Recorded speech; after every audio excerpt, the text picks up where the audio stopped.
Business with a servant's heart. Welcome to the podcast. Inspiration, motivation takes. Listen to the podcast. We're all about to talk about life. Our guests will share their life story. We want you to success in life and business.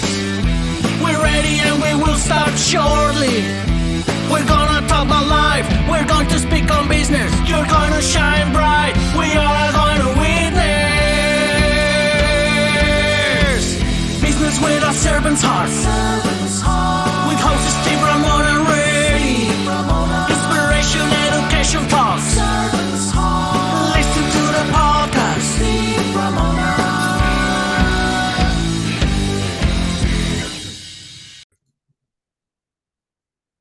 Welcome, everyone, to Doing Business with a Servant's Heart podcast. I'm your host, Steve Ramona. I am so thrilled to have you join us today. This podcast is dedicated to exploring the idea of doing business and living life with a purpose. We believe when we approach our work and our lives with a servant's heart, we can truly make a difference and a huge impact. We created this show to motivate you, inspire you, and educate you to make an impact in your world. While you're listening to my incredible guest, he's going to blow you away. This guy's done many things in a very short time on this earth. We won't get to all of them, but you're going to hear some incredible things that he's done. While you're listening to him today, I want you to think about how you're going to serve today and what impact will you create today. And the key is, after you listen, whether it's going to be a recording, go out and you're going to want to serve. You're going to want to create impact. Do that. Don't wait, because people come back to me a week later or 5 weeks later and go, I forgot to serve.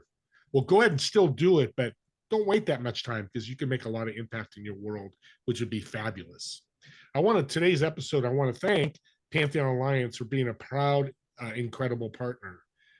Imagine being part of an exclusive community of high-income, successful business owners and entrepreneurs from very diverse industries, building a referral marketplace and a thought leader platform to impact and change the world.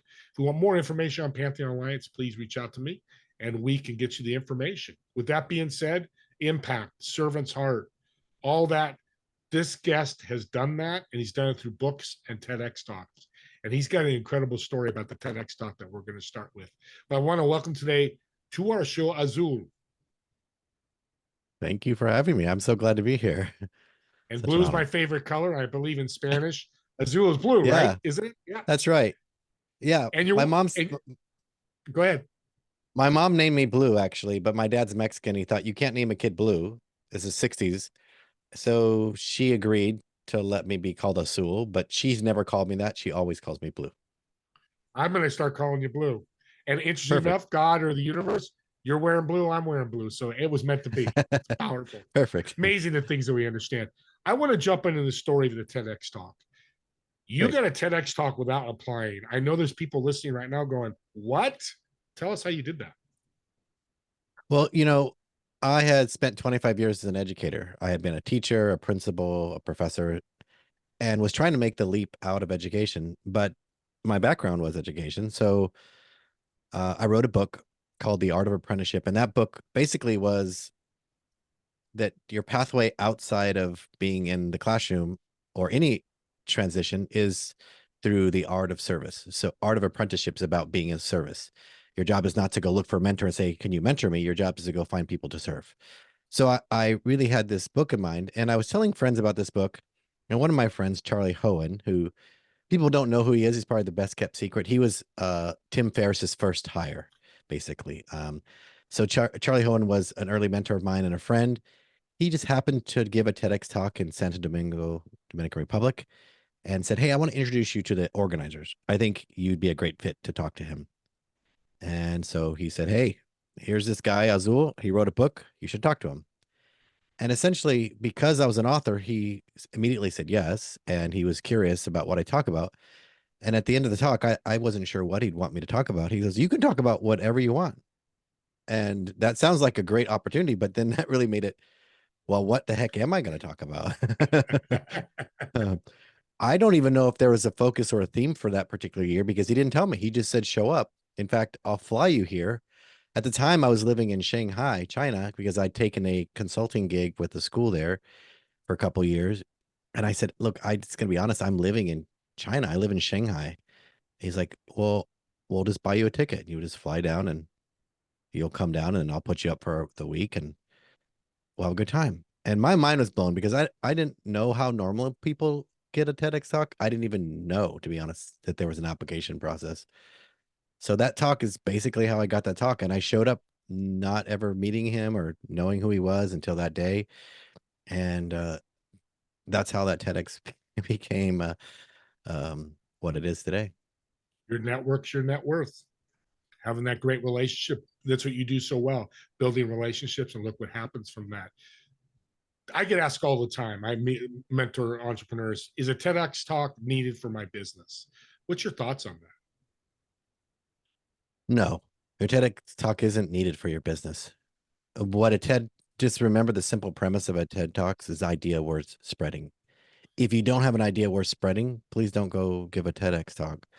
And the reason I say that is not to discourage people, but a lot of people have come to me and asked for help, and they're professional speakers and they're good at speaking. But I said, that's not what TEDx is. It's not a curated event of really good speakers. It's not. So I tell people, if you have something that's on your heart, that you've noticed something that's caused you pain or struggle or something interesting that's personal, then tell that story. But don't do it because you think you're going to grow your business. I think that's when people give a TED talk and they think it's going to do great things for their life and their business. You might as well just put the same talk on YouTube because it's not going to resonate with people who watch TED Talks. It took, I don't know, 5 years before TEDx actually put it on their official site. That maybe that I got speaking gigs from it, but I wasn't a speaker. So like that was the interesting thing too. Like, I'm like, oh, I guess I am a speaker. Okay, yes, I'll do it. But I wouldn't say that I would do it for the purpose of your business. I say do it for the purpose of the world. Otherwise, you're basically serving yourself, and that's not what TEDx is about. Messaging that, and I've heard that from 10 people that very high up TEDx talks. I love that you said that because I can actually answer the question now in the future. Here, listen to this podcast because it's not for everybody. Books are not for everybody. Podcasts are not for everybody, even though I think you should. And I love that you have that. That's a servant's heart. What I also love is the name of your business is Authors Who Lead, not just authors or expert authors or be an excellent author, authors who lead. How'd that come about? That's a great question. Really what happened for me was I was doing this coaching business, and we can talk about that later. I never started out to be a book coach. I didn't even know what that was, to be honest. And I basically got asked to coach somebody the same way I got asked to give a TED talk. Pat Flynn from Smart Passive Income heard that I did this. I went to his event and he asked me, would you coach me to write my book? Because he heard I wrote my book in 30 days. And I said, yeah, I can help. Of course I can help. But I wasn't trying to necessarily create a business from this. So I think I get a little lost in my thoughts because I want to make sure I give good value to your listeners. Is I want to make sure people understand that when you create a brand that's based on you, which is what I did early, I called myself Coach Azul because I didn't know what wasn't intending to have a business. So that they were calling me coach, which I thought was really funny because I didn't know why, but later they called me lots of things, nice things, a book whisperer, a book doula, a book wizard. I'm like, oh, any of those things would work, I guess. But when I decided to make a pivot towards helping leaders, my partner and husband decided to join the business. It wouldn't make sense to be named after me because it's not about me. It was about the outcome. I was like, authorship is really about deciding you have a message you care enough about that you're willing to lead, take the step out. I didn't want to be a bunch of people. This is how you publish a book. I didn't want to be a self-published guru or anything like that. I wanted people to realize that they're deciding they're a leader. Some people told me I was going to apply, but I realized you said you would work with leaders, so I didn't. And I'm like, well, that's a choice. You have to choose to lead. So I can't tell you when you're a leader. You could have led nothing up until this point, but you choose to be a leader and you shall be. That's what a book does for you. It makes you call to leadership. So that's where the name came from. Yeah. And that's value. So you're adding tons of value because, again, like a TEDx talk, it's funny how the synergies work in here. You shouldn't have to write a book. I have people coming, well, I'm being told I need to write a book. Let's use the same TEDx question. Is that true? Yeah, great. The answer again is no. And here's why. It's people might get confused because I'm a book coach. I have a publishing company. I help people write books, but a book is not a pages full of words, though the product you purchase is. A book is actually a message that the words are containing. The book is just a message that you're trying to move from your heart to somebody else's. And I'm not talking about a cookbook. Those are very how to, or how to fix your VW bus. Those are very useful. But I'm talking about the books that have a message that are significant, whether it's fiction or not. Nonfiction is that reading a book is valuable, but talking about the book with somebody else outside of the book is even more valuable. So books that get talked about are more important than books that get read. So don't get caught up in the fact that you can't have an important message if you haven't written a book. Usually a book is ready to be written when it keeps you up at night. It's calling you, like it's a muse sort of thing. Like Stephen Pressfield talks about this resistance that comes from this muse. You'll know when you're supposed to. If someone else tells you, you're probably not ready. It has to be coming from within you because it's an act of service. You have to be vulnerable on the page. You have to tell the truth, even if the truth is not pretty. And you have to hold yourself accountable to a standard. You're not writing a textbook for someone. We don't need experts or information. We're drowning in those things. We need a guide that's reliable, somebody that we can trust. So writing a book is all those things. But more importantly, if you think you need a book because it makes you look popular or credible, a book can build your brand, but it's not because you have a book, it's because you clarify who you are and your message. And too many authors want to be the sail of the book, like one of those big, beautiful, tall ships. They drop all their sails. They're gorgeous. That's what people think authorship is. Authorship is really being the rudder that's unseen but felt, not noticed or even appreciated. And your job is to turn the reader into the wind. So to remind yourself, they're the sails. You're just pointing them in the direction they should go and consider the wind this way. That's a very unglamorous thing.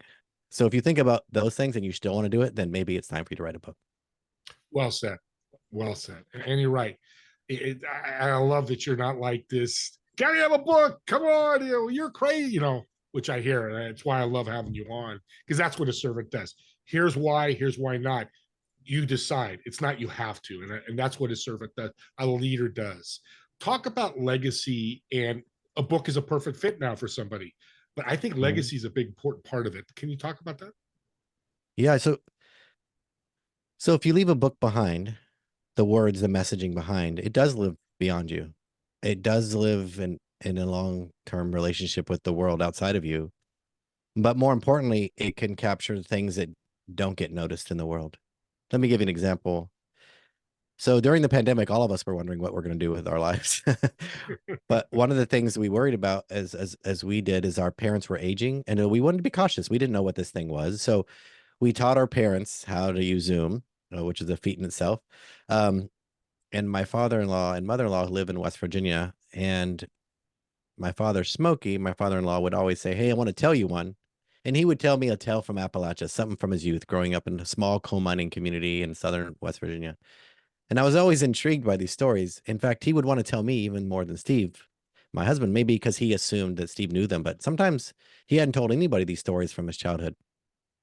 Well, he'd tell these 2 or 3 minute stories. And over the course of the pandemic, we're like, we should turn this into something. This is quite interesting. Like, he grew up near a red light district in a small community called Cinderbottom that doesn't exist anymore. That started in the 1800s and ended in the mid 60s.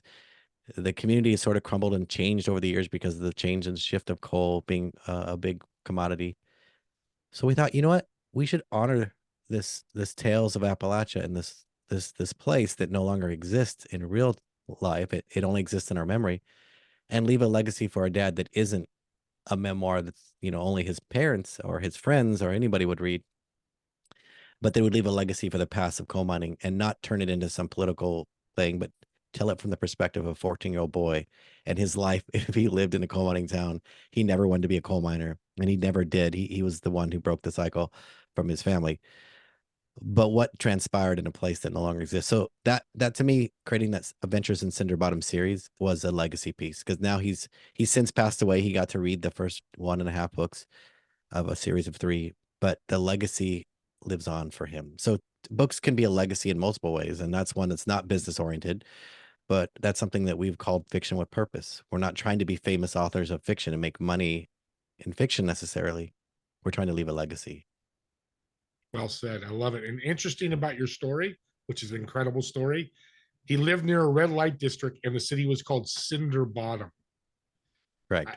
I'm just going to leave it there, audience. I'll let you go because it's just interesting how words come together and stuff comes from it. That's why I love authors and book writers and what you do. Leading to talk about your coaching. Take us through the journey.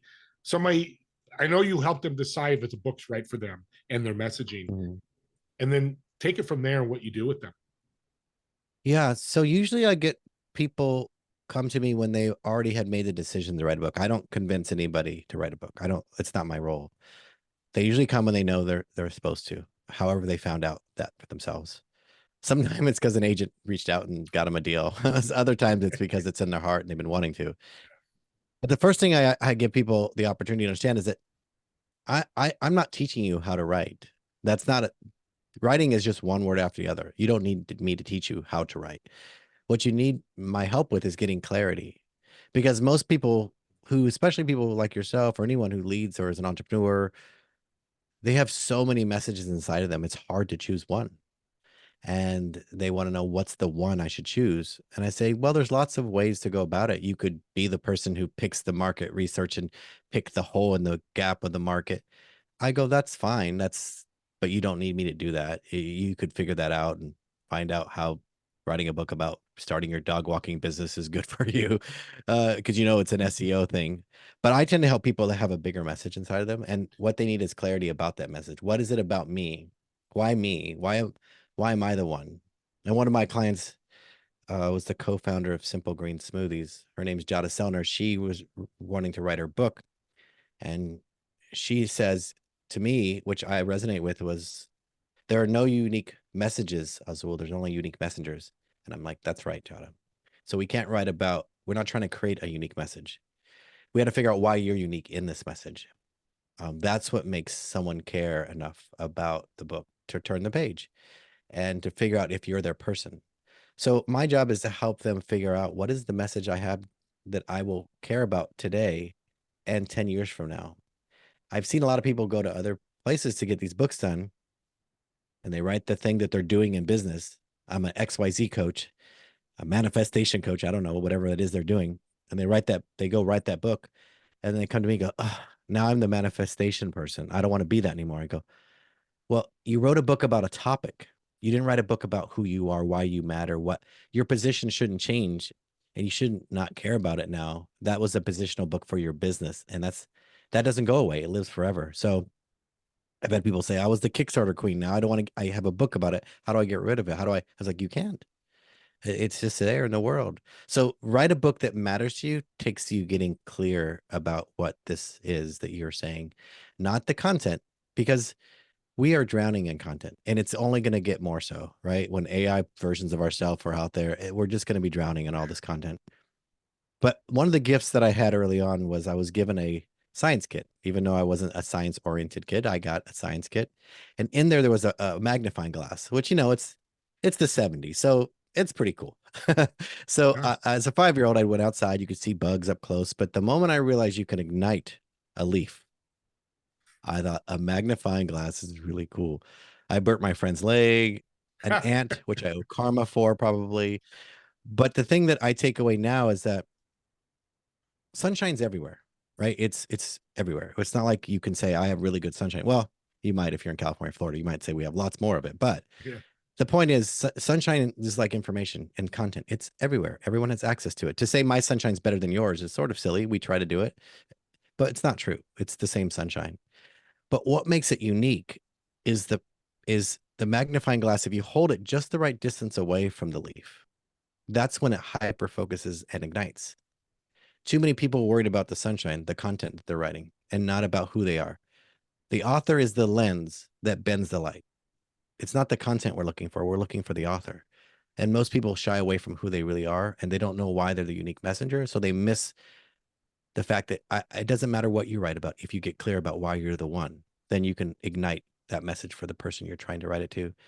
And so I spend my time helping people figure out who they really are in the world and how their message can be ignited no matter what they choose. Purpose and why, it comes to my head. What is your purpose, your why of that message? I love it. And I think this is probably the most important step. I would think the obstacle for writing a book is this clarity, right? Right. The obstacle is clarity and the doubt that comes from, but who am I? I mean, am I different? Some people have a really strong sense of who they are. Even the most prolific, I coach a lot of YouTubers who have a huge following, have millions of followers. When they finish a book with me, they're always like, this was the hardest thing I've ever done. I would start over.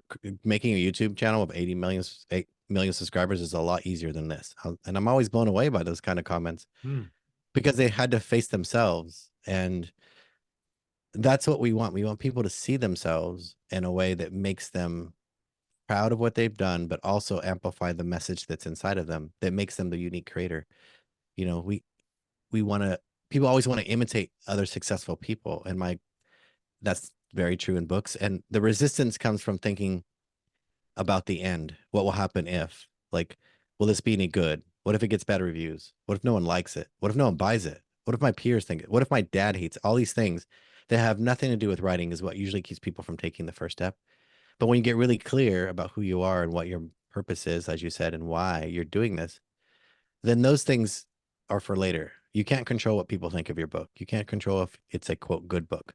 That doesn't belong to you. That you can write the best book you can, but whether it's good or bad doesn't belong to you. That belongs to the reader, and you have to let that go. But that's what keeps people from writing books as well. Not just clarity, is trusting themselves that the message is more important than the outcome of other people's perception of the book. Big obstacle too, the message and getting past your self-worth. If you're, it's all about, and I always say, what you think about me is none of my business. It always helps me to get back to, it's really all me. Well, you practice what you preach, which is again a reason I love you too, is you've written books. Talk about some of the books you've written. I think you've written 10. I don't know. I have several books. I started ghostwriting books early on, and I realized I didn't like that. I've written a lot of best-selling books, but aren't mine. Because I was struggling from that. Well, who am I? At the time I was just a teacher, and I was just like, I don't know if anybody cares about these things. And the books have ranged from books about self-development, books about my own journey, and then these series of fiction books. But the thing I tell people is that the books are only as valuable as you carry the message forward, right? So all these books that I've published, they're amazing. And I've helped New York Times bestselling authors write books, and it's always mind-blowing. But even then, it's still just a book. You have to carry the message forward. So I think my very first book, The Art of Apprenticeship, is still the one that has the most weight on my heart, not because it sells a lot, but because it was the thing that shifted my perspective about myself. That I could go from being a teacher one day to being an online entrepreneur within a few months just because I took an action that I was terrified to do. I tell people it took me 24 years and 30 days to write my first book. 24 years to hem, haw, stop, try, complain about it, take a new course. And then when I got clear about my why, I wrote it in 30 days because I finally figured out that the problem wasn't structure. It wasn't software. It wasn't any of these things. It was these doubts. So I think that's still the one that has the most kind of, pull on my heart, I would say. And you're so humble. I want to bring this back. How you just said you glossed over it. That's how you are. Is I don't care how many I sold. I cared about the message impact. That, if anything you're getting from this podcast, get that, because you do that. At least the universe is going to talk to you. Of course, other people will too when they get your message. We're coming to the end here, but you have an incredible podcast. I've seen some of your guests. I am envious of what you're doing. Talk about your podcast. Yeah. So Authors Who Lead is the podcast. I've been doing it. It'll be 7 years in October. Hundreds and hundreds of authors. And I started it for myself. I got to be honest. When I coached Pat Flynn on his Wall Street Journal bestseller, Will It Fly? He tried to encourage me to have a podcast. I just didn't know what I would talk about, to be honest. But what I realized is I could interview authors and I get to meet really cool authors. That's why I want to do this, not because it made business sense. And so my only goal when I started Authors Who Lead was I really wanted to interview Gay Hendricks, who wrote The Big Leap, because it made such a profound impact on me. And I thought that's the whole point of this podcast. If I get to interview really cool people along the way that wouldn't say yes otherwise, because this whole idea of people saying, "Can I pick your brain over coffee?" It just seemed terrible to me. It seemed like such an imposition. But this was beneficial to them. So I figured authors need to promote their books. Why don't I write about, talk about the book process? And the day I got to have Gay Hendricks on my show, was like, this is an incredible moment. And then he came on again, and then he invited himself on a third time. I'm like, this is incredible. Like, this is mind blowing. But what I asked him, I asked all my guests, like, what would make this a good, interview for you? And he said, if you ask me a question no one's asked me. And I thought, holy smokes, this guy's been interviewed by Oprah. Like, he's been on 2,500 media outlets. And when I was able to, I'm curious. I read every book, and I was curious. So I asked curious questions because I just had wonders. He's like, wow, no one's ever asked me that before. That was like the best moment. And it was worth all those years of waiting to have him on my show. So the podcast really I want to know behind the scenes of writing. I want to talk about their book, but I want to know more about how did they write it? Did they get an agent? Was it hard for them? Was it natural? Did they get pushed into it? Like all those things. I wanted to know more about that than even their content. I read their books so I can be intelligent, but I was more curious about their author life so I can inspire other people who think that all authors are just confident about what they write in the beginning. You just answered the question of why a person should do a podcast. Just the same idea as a book and TEDx. It's about your message. It's not about, it's great meeting all these people, but thank you because you just helped me. And that's why I love hosting these, because I get to learn as well. That's the whole thing. Because people ask, I think everybody should have a podcast because everybody has a message. But again, it falls to self-worth. And do I want to present that message? That's where you come in, Alan. I'm going to send them to you to give them clarity, even for a podcast. It's powerful. We've come to the end here. This has flown by. I'm going to ask you on air in a recording. I'd love to have you back because there's much more. Can you be my gay Hendricks and come back? Oh my gosh, that would be such an honor. I would love to come back to your show. I've always enjoyed it. Thank you. And I really appreciate, because you're definitely a servant's heart and you do it with such great humbleness. And you are the book whisperer, which I love that name for some reason. So let's end the show with this great question I always like to ask everybody. So you have a reservation at a restaurant, table of 4. Of course, you're going to sit at one table. So the 3 empty chairs, dead or alive, who would you invite? Why would you invite them? And what food would you order? A great question. I would, Tina Turner. That's one of my lifelong inspirations, both as a singer and as a person. Built her life. I always thought she was inspiring. You know what? It's interesting. Ironically, I think I would ask a great grandfather, because I'm just curious. How did we get here? Like, what did you do to, like, were you just living your life and you moved here? Like, I'm just curious. I actually have gotten to know my great grandfather because we were like 90 years apart. And I do have a picture, but I don't know. It's a relative that I'm curious about. That would be the second person. And I think the third last person would really, would probably be somebody who we would want to know the truth from, like a Jesus. Like, what was really, I love the teachings, but tell me what was going on. I want to know your opinion, because I'm just curious. That's a great one. I mean, that's a great one. I don't know about, because I'm not that spiritual. I'm just curious. And then what would you eat? We'd probably eat delicious plant-based food, because I tend to eat more vegan. So that's probably what we'd have. Plant-based food is a winner. Absolutely. Azul, Blue, I'm going to call you. Thank you so much for an incredible show. You really inspired, motivated, educated my audience, and you're definitely a servant's heart. So I truly appreciate it. Thank you, Steve. I really appreciate you having me on. Oh, you bet. Audience, thank you for listening and watching. Do me a favor on the YouTube channel, comment on it. I'll get those comments to Blue if it's related to him. We'll critique the podcast, good or bad. Again, what you think about me is none of my business, in a great way. Meaning I want to hear that. It's not going to affect me, because it's ultimately all for you, the audience. Blue did a great job today of really getting you guys the idea of books and podcasts and what the power is. But also subscribe to my YouTube channel, because you get to see more guests. Or guess what? You just go right back to the channel because you subscribe and find Blue's podcast again and listen to it again. I have a number of people that love doing that, to kind of like reading the book a second time. You get a different perspective. Do that with podcasts as well. As always, me and Blue want to thank you so much for listening or watching this podcast. And we'll see you on the next episode of Doing Business with a Servant's Heart. Have a great day, everyone.